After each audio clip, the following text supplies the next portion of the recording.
Jambo, habari, shikama. If you guys don't know what that means, that's basically saying hello in Swahili. I know what you're thinking. That is a lot of ways of saying hello in Swahili. That's how I felt when I first heard that too.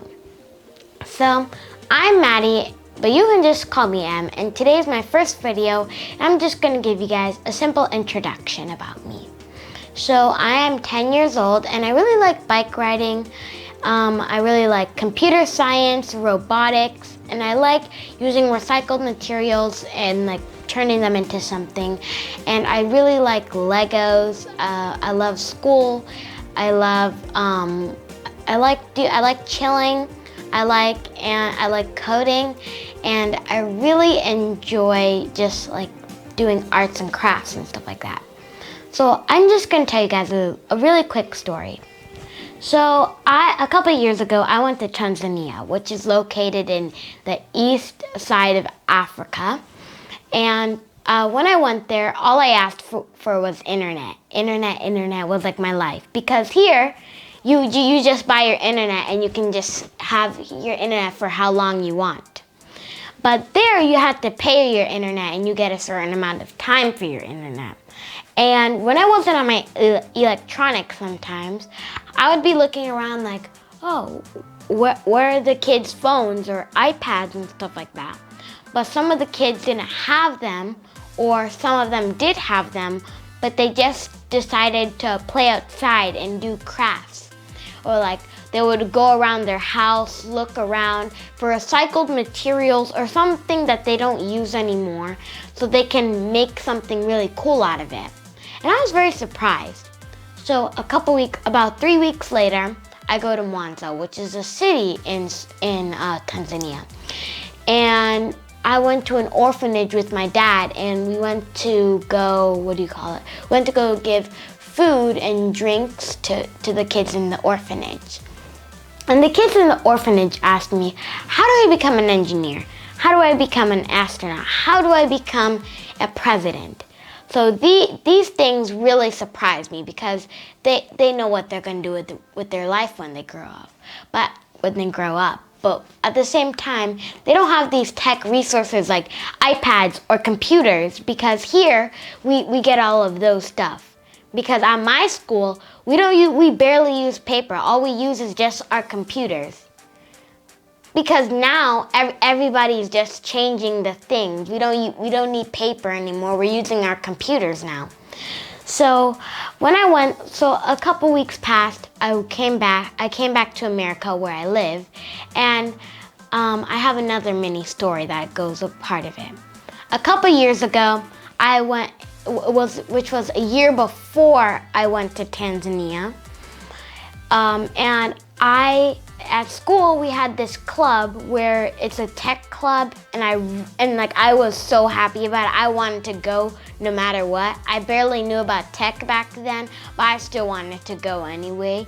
So I went to my mom and I just brought the paper to her, and she just signed it, and I was so excited. So I waited and waited, and the day finally came.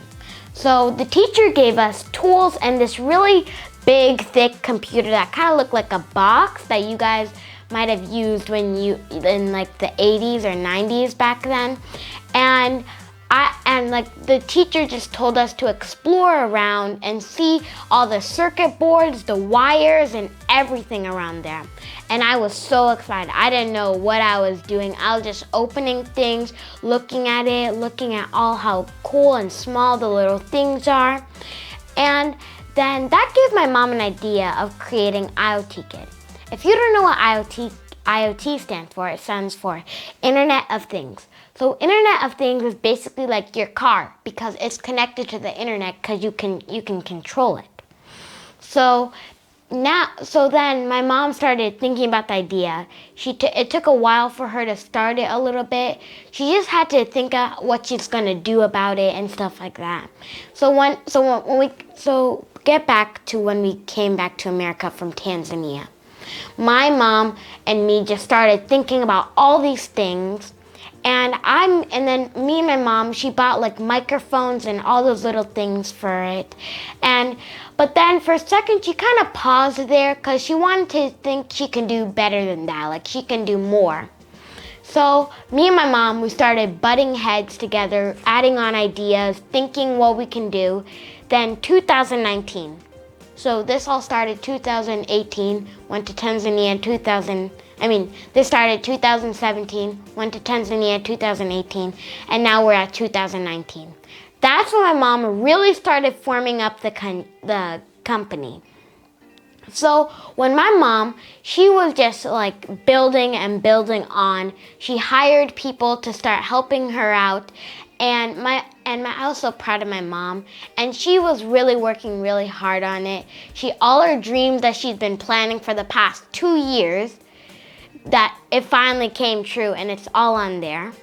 And you can go to her website. It's www.iotkid.com. You guys should go check it out. And she just released the whole full website a week ago, and you guys should go create an account there.